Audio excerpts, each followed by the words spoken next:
پیدائش 19واں باب۔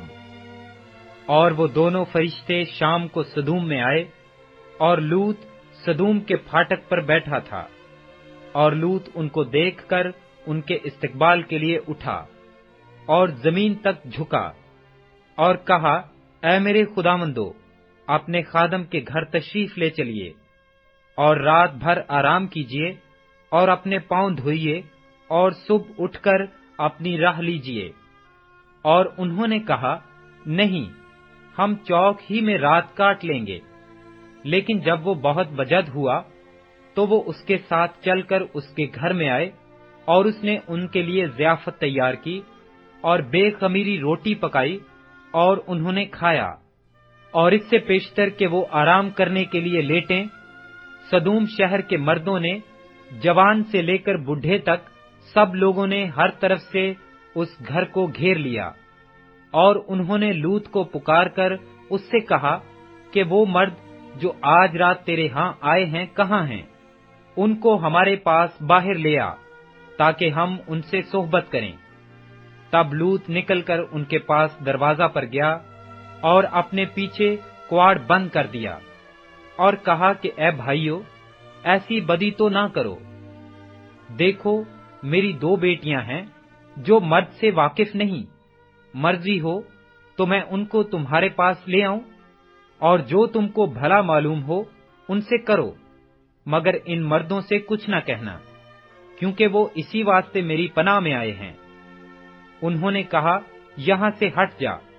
پھر کہنے لگے کہ یہ شخص ہمارے درمیان قیام کرنے آیا تھا اور اب حکومت جتاتا ہے، سو ہم تیرے ساتھ ان سے زیادہ بدسلوکی کریں گے۔ تب وہ اس مرد یعنی لوط پر پل پڑے اور نزدیک آئے تاکہ کواڑ توڑ ڈالیں، لیکن ان مردوں نے اپنے ہاتھ بڑھا کر لوط کو اپنے پاس گھر میں کھینچ لیا اور دروازہ بند کر دیا، اور ان مردوں کو جو گھر کے دروازہ پر تھے، کیا چھوٹے کیا بڑے، اندھا کر دیا، سو وہ دروازہ ڈھونڈتے ڈھونڈتے تھک گئے۔ تب ان مردوں نے لوط سے کہا، کیا یہاں تیرا اور کوئی ہے؟ داماد اور اپنے بیٹوں اور بیٹیوں اور جو کوئی تیرا اس شہر میں ہو، سب کو اس مقام سے باہر نکال لے جا، کیونکہ ہم اس مقام کو نیست کریں گے۔ اس لیے ان کا شور خداوند کے حضور بہت بلند ہوا، اور خداوند نے اسے نیست کرنے کو ہمیں بھیجا ہے۔ تب لوط نے باہر جا کر اپنے دامادوں سے، جنہوں نے اس کی بیٹیاں بیاہی تھیں، باتیں کی اور کہا کہ اٹھو اور اس مقام سے نکلو، کیونکہ خداوند اس شہر کو نیست کرے گا۔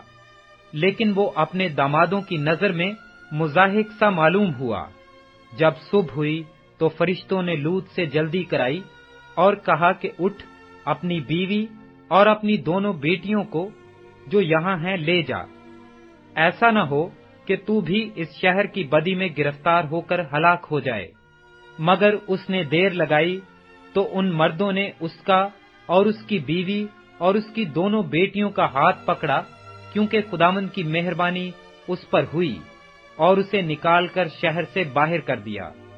اور یوں ہوا کہ جب وہ ان کو باہر نکال لائے تو اس نے کہا، اپنی جان بچانے کو بھاگ، نہ تو پیچھے مڑ کر دیکھنا، نہ کہیں میدان میں ٹھہرنا، اس پہاڑ کو چلا جا، تا نہ ہو کہ تو ہلاک ہو جائے۔ اور لوط نے ان سے کہا کہ اے میرے خداوند، ایسا نہ کر، دیکھ تو نے اپنے خادم پر کرم کی نظر کی ہے اور ایسا بڑا فضل کیا کہ میری جان بچائی۔ میں پہاڑ تک جا نہیں سکتا، کہیں ایسا نہ ہو کہ مجھ پر مصیبت آ پڑے اور میں مر جاؤں۔ دیکھ، یہ شہر ایسا نزدیک ہے کہ وہاں بھاگ سکتا ہوں، اور یہ چھوٹا بھی ہے، اجازت ہو تو میں وہاں چلا جاؤں۔ وہ چھوٹا سا بھی ہے اور میری جان بچ جائے گی۔ اس نے اس سے کہا کہ دیکھ، میں اس بات میں بھی تیرا لحاظ کرتا ہوں کہ اس شہر کو جس کا تو نے ذکر کیا غارت نہیں کروں گا۔ جلدی کر اور وہاں چلا جا، کیونکہ میں کچھ نہیں کر سکتا جب تک کہ تو وہاں پہنچ نہ جائے۔ اس لیے اس شہر کا نام ذکر کہلایا۔ اور زمین پر دھوپ نکل چکی تھی جب لوط زخر میں داخل ہوا۔ تب خداوند نے اپنی طرف سے سدوم اور امورا پر گندھک اور آگ آسمان سے برسائی، اور اس نے ان شہروں کو اور اس ساری ترائی کو اور ان شہروں کے سب رہنے والوں کو اور سب کچھ جو زمین سے اگا تھا غارت کیا، مگر اس کی بیوی نے اس کے پیچھے سے مڑ کر دیکھا اور وہ نمک کا ستون بن گئی۔ اور ابراہیم صبح سویرے اٹھ کر اس جگہ گیا جہاں وہ خداوند کے حضور کھڑا ہوا تھا، اور اس نے سدوم اور امورا اور اس ترائی کی ساری زمین کی طرف نظر کی، اور کیا دیکھتا ہے کہ زمین پر سے دھواں ایسا اٹھ رہا ہے جیسے بھٹی کا دھواں۔ اور یوں ہوا کہ جب خدا نے اس ترائی کے شہروں کو نیست کیا تو خدا نے ابراہیم کو یاد کیا، اور ان شہروں کو جہاں لوط رہتا تھا غارت کرتے وقت لوط کو اس بلا سے بچایا۔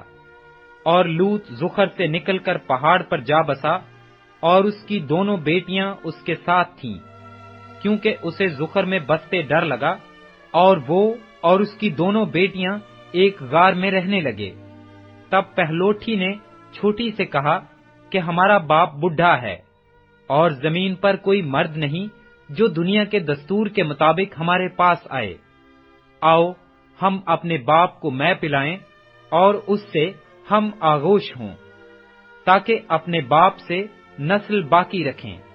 سو انہوں نے اسی رات اپنے باپ کو مے پلائی، اور پہلوٹھی اندر گئی اور اپنے باپ سے ہم آغوش ہوئی، پر اس نے نہ جانا کہ وہ کب لیٹی اور کب اٹھ گئی۔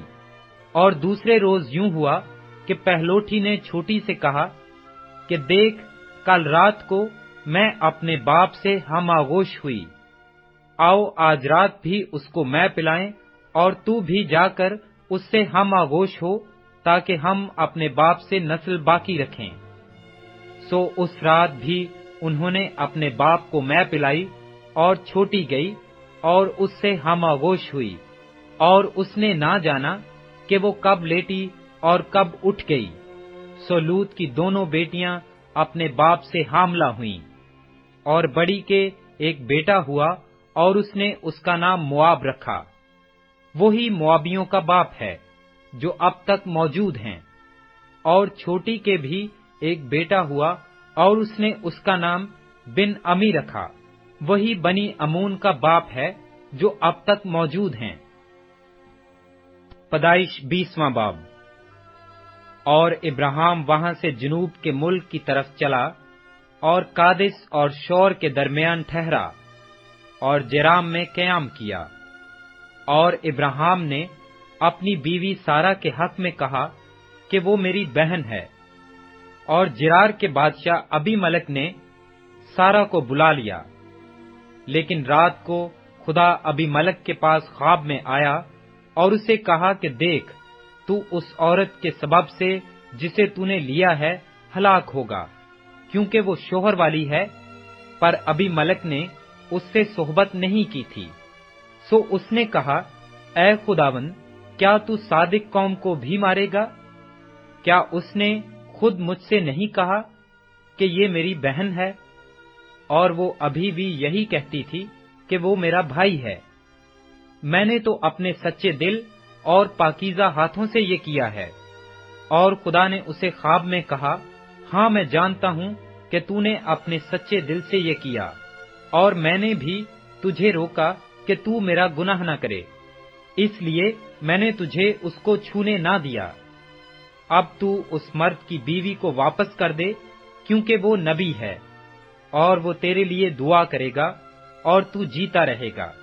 اور اگر تو اسے واپس نہ کرے تو جان لے کہ تو بھی اور جتنے تیرے ہیں سب ضرور ہلاک ہوں گے۔ تب ابی ملک نے صبح سویرے اٹھ کر اپنے سب نوکروں کو بلایا اور ان کو یہ سب باتیں کہہ سنائیں۔ تب وہ لوگ بہت ڈر گئے۔ اور ابی ملک نے ابراہیم کو بلا کر اس سے کہا کہ تو نے ہم سے یہ کیا کیا، اور مجھ سے تیرا کیا قصور ہوا کہ تو مجھ پر اور میری بادشاہی پر ایک گناہ عظیم لایا؟ تو نے مجھ سے وہ کام کیے جن کا کرنا مناسب نہ تھا۔ ابی ملک نے ابراہیم سے یہ بھی کہا کہ تو نے کیا سمجھ کر یہ بات کی؟ ابراہیم نے کہا کہ میرا خیال تھا کہ خدا کا خوف تو اس جگہ ہرگز نہ ہوگا، اور وہ مجھے میری بیوی کے سبب سے مار ڈالیں گے، اور فی الحقیقت وہ میری بہن بھی ہے، کیونکہ وہ میرے باپ کی بیٹی ہے، اگرچہ میری ماں کی بیٹی نہیں، پھر وہ میری بیوی ہوئی۔ اور جب خدا نے میرے باپ کے گھر سے مجھے آوارہ کیا تو میں نے اس سے کہا کہ مجھ پر یہ تیری مہربانی ہوگی کہ جہاں کہیں ہم جائیں تو میرے حق میں یہی کہنا کہ یہ میرا بھائی ہے۔ تب ابی ملک نے بھیڑ بکریاں اور گائے بیل اور غلام اور لونڈیاں ابراہیم کو دیں، اور اس کی بیوی سارا کو بھی اسے واپس کر دیا۔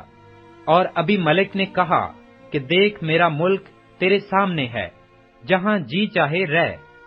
اور اس نے سارا سے کہا کہ دیکھ میں نے تیرے بھائی کو چاندی کے 1000 سکے دیے ہیں، اور ان سب کے سامنے جو تیرے ساتھ ہیں تیرے لیے آنکھ کا پردہ ہے، اور سب کے سامنے تیری داد رسی ہوگی۔ تب ابراہیم نے خدا سے دعا کی، اور خدا نے ابی ملک اور اس کی بیوی اور اس کی لونڈیوں کو شفا بخشی، اور ان کے اولاد ہونے لگی، کیونکہ خداوند نے ابراہیم کی بیوی سارا کے سبب سے ابی ملک کے خاندان کے سب رحم بند کر دیے تھے۔ پیدائش 21واں باب۔ اور خداوند نے جیسا اس نے فرمایا تھا سارا پر نظر کی، اور اس نے اپنے وعدہ کے مطابق سارا سے کیا۔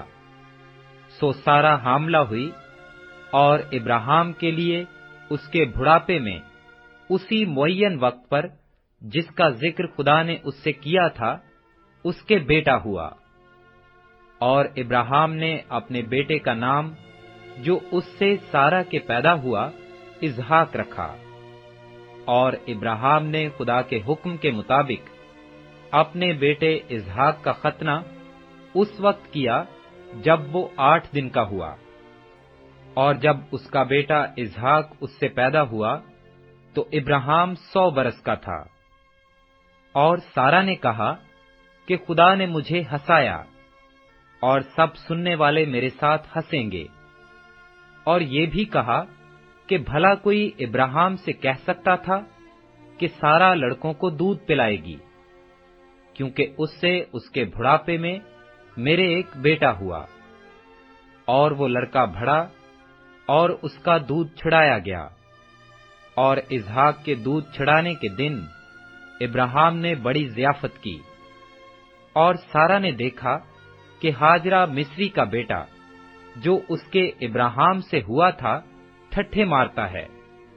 تب اس نے ابراہیم سے کہا کہ اس لونڈی کو اور اس کے بیٹے کو نکال دے، کیونکہ اس لونڈی کا بیٹا میرے بیٹے اسحاق کے ساتھ وارث نہ ہوگا۔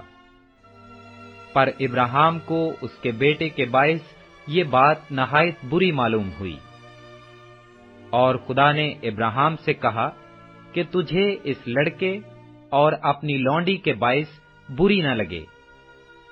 جو کچھ سارا تجھ سے کہتی ہے تو اس کی بات مان، کیونکہ اسحاق سے تیری نسل کا نام چلے گا، اور اس لونڈی کے بیٹے سے بھی میں ایک قوم پیدا کروں گا، اس لیے کہ وہ تیری نسل سے ہے۔ تب ابراہیم نے صبح سویرے اٹھ کر روٹی اور پانی کی ایک مشک لی اور اسے ہاجرہ کو دیا، بلکہ اسے اس کے کندھے پر دھر دیا، اور لڑکے کو بھی اس کے حوالہ کر کے اسے رخصت کر دیا، اور بیر سبا کے بیابان میں آوارہ پھرنے لگی۔ اور جب مشک کا پانی ختم ہو گیا تو اس نے لڑکے کو ایک جھاڑی کے نیچے ڈال دیا، اور آپ اس کے مقابل ایک تیر کے ٹپے پر دور جا بیٹھی، اور کہنے لگی کہ میں اس لڑکے کا مرنا تو نہ دیکھوں۔ سو وہ اس کے مقابل بیٹھ گئی اور چلا چلا کر رونے لگی۔ اور خدا نے اس لڑکے کی آواز سنی، اور خدا کے فرشتہ نے آسمان سے ہاجرہ کو پکارا اور اس سے کہا، اے ہاجرہ، تجھ کو کیا ہوا؟ مت ڈر، کیونکہ خدا نے اس جگہ سے جہاں لڑکا پڑا ہے اس کی آواز سن لی ہے۔ اٹھ اور لڑکے کو اٹھا اور اسے اپنے ہاتھ سے سنبھال، کیونکہ میں اس کو ایک بڑی قوم بناؤں گا۔ پھر خدا نے اس کی آنکھیں کھولیں اور اس نے پانی کا ایک کنواں دیکھا، اور جا کر مشک کو پانی سے بھر لیا اور لڑکے کو پلایا۔ اور خدا اس لڑکے کے ساتھ تھا، اور وہ بڑا ہوا اور بیابان میں رہنے لگا اور تیر انداز بنا، اور وہ فاران کے بیابان میں رہتا تھا، اور اس کی ماں نے ملک مصر سے اس کے لیے بیوی لی۔ پھر اس وقت یوں ہوا کہ ابی مالک اور اس کے لشکر کے سردار فیکل نے ابراہیم سے کہا کہ ہر کام جو تو کرتا ہے خدا تیرے ساتھ ہے، اس لیے تو اب مجھ سے خدا کی قسم کھا کہ تو نہ مجھ سے، نہ میرے بیٹے سے اور نہ میرے پوتے سے دغا کرے گا، بلکہ جو مہربانی میں نے تجھ پر کی ہے ویسی ہی تو مجھ پر اور اس ملک پر جس میں تو نے قیام کیا ہے کرے گا۔ تب ابراہیم نے کہا میں قسم کھاؤں گا، اور ابراہیم نے پانی کے ایک کنواں کی وجہ سے جسے ابی مالک کے نوکروں نے زبردستی چھین لیا تھا ابی ملک کو جھڑکا۔ ابی ملک نے کہا مجھے خبر نہیں کہ کس نے یہ کام کیا، اور تو نے بھی مجھے نہیں بتایا، اور نہ میں نے آج سے پہلے اس کی بابت کچھ سنا۔ پھر ابراہیم نے بھیڑ بکریاں اور گائے بیل لے کر ابی ملک کو دیے، اور دونوں نے آپس میں عہد کیا۔ اور ابراہیم نے بھیڑ کے 7 مادہ بچوں کو لے کر الگ رکھا۔ اور ابی ملک نے ابراہیم سے کہا کہ بھیڑ کے ان 7 مادہ بچوں کو الگ رکھنے سے تیرا مطلب کیا ہے؟ اس نے کہا کہ بھیڑ کے ان 7 مادہ بچوں کو تو میرے ہاتھ سے لے، تاکہ وہ میرے گواہ ہوں کہ میں نے یہ کنواں کھودا۔ اس لیے اس نے اس مقام کا نام بیر سبا رکھا، کیونکہ وہیں ان دونوں نے قسم کھائی۔ سو انہوں نے بیر سبا میں عہد کیا۔ تب ابی ملک اور اس کے لشکر کا سردار فیکل دونوں اٹھ کھڑے ہوئے اور فلسطینیوں کے ملک کو لوٹ گئے۔ تب ابراہیم نے بیر سبا میں جاؤ کا ایک درخت لگایا، اور وہاں اس نے خداوند سے جو ابدی خدا ہے دعا کی، اور ابراہیم بہت دنوں تک فلسطینیوں کے ملک میں رہا۔